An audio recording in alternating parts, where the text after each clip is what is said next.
And may also request you, you want to listen. Okay, sige mga bata, nakapunta. Atong i-hatag ang kain para sa Jesus. So, mag-pray, close your eyes, bow your head, and let us pray. Okay. Father in heaven, we would like to thank you for this very occasion nga imong gihatag kanamo.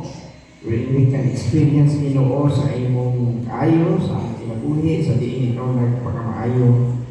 Labi na Ginoo sa among eskwelahan, sa among pag-eskwela, o sa among mga teacher, sa among parents, nga kahuman kami niining nga tuig 2025-2026.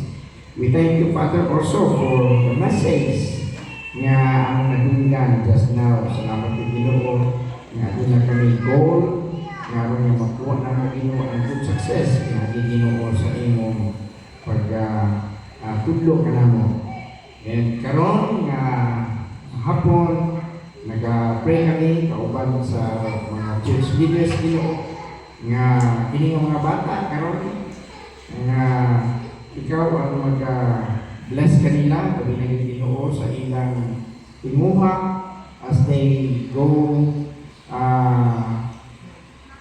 sa sunod nila nga level sa ilang grade 1. I-pray na ko Ginoo nga ikaw ang tabang kanila labi na Ginoo sa ilang balayon kapag eskwela.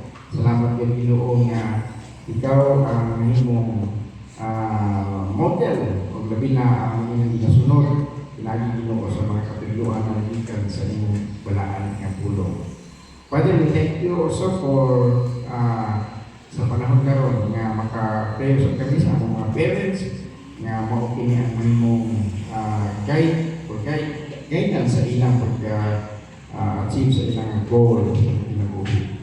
Pray for them Ginoo nga ikaw na bless bisan pa sa ilang pagdala sa ilang mga kabataan, ang inyong mga bata, ang nakakini nga magsubay sa inyong kalubuton.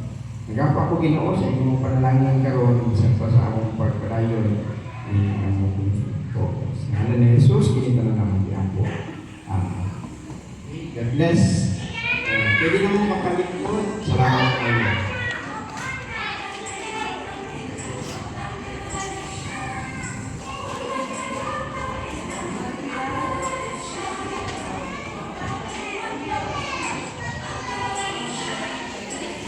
Okay, good afternoon once again. And now let us proceed to the second part of our program.